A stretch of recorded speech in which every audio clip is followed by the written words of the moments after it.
Welcome back to the PRR Middle Division.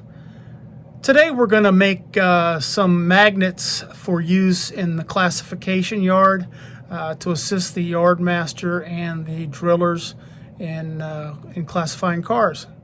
I recently purchased a Glowforge laser cutter, and you can buy their stock materials, which the laser automatically recognizes and knows how much power and speed to apply to do cuts or engravings. When you use a third-party material, as I have for this project, you have to run some tests first and decide what the settings should be for cutting versus engraving. This particular material is a black acrylic with an aluminum coating on the front, so I'm going to both cut it and engrave it.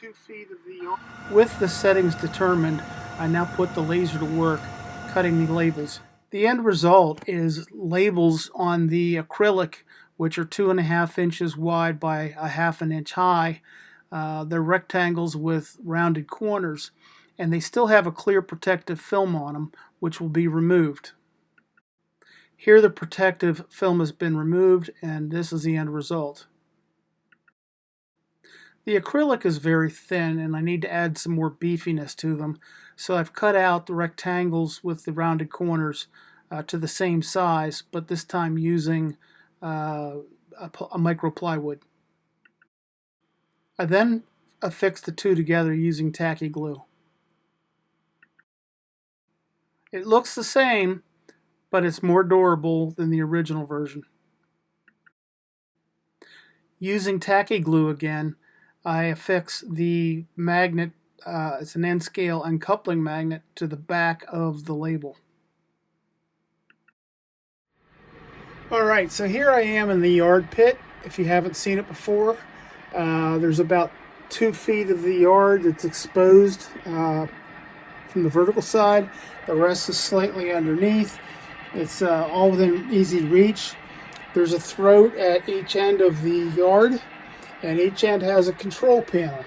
Now I could have made these panels a lot smaller, but there is no second level here. I didn't have a need for the real estate for anything else. So I figured, well, the large control panels will make things very clear.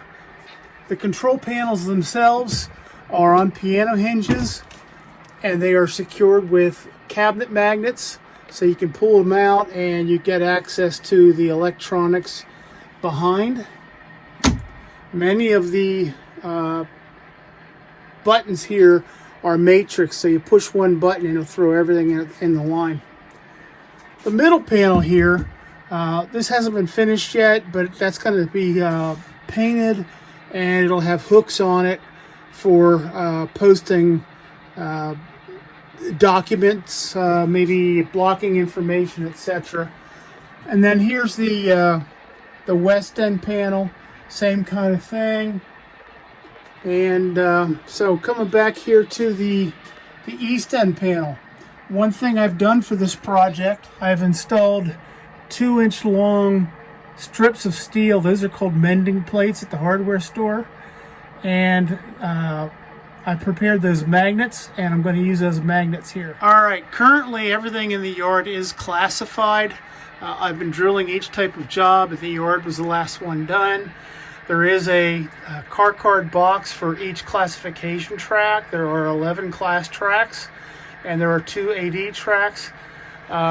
So the use of a particular track can change over time. The yard master just pulls out this card, which is slightly taller than the car cards, and you can move them to another box and reassign that particular track. So right now, like I said, everything's classified. What I can do now is those magnets that I've been making, I can put them on the schematic on the control panel so that it's a very easy reference for the crews. So I've got empties on track 1. I've got 6 is for Furnace Branch Siding, which is off of downtown. 7 is actually downtown. Then we got the Nagany Stone Turn, We've got the standard steel turn. We have stuff that goes out on the Milroy Local. We've got our wreck train that's currently parked in class 11. And currently on our AD track, 81 is empty. 82 has cars for Sunbury, which is the next train out. Like I said, the Yardmaster can just pull a magnet, replace it, and reassign that track for a different use.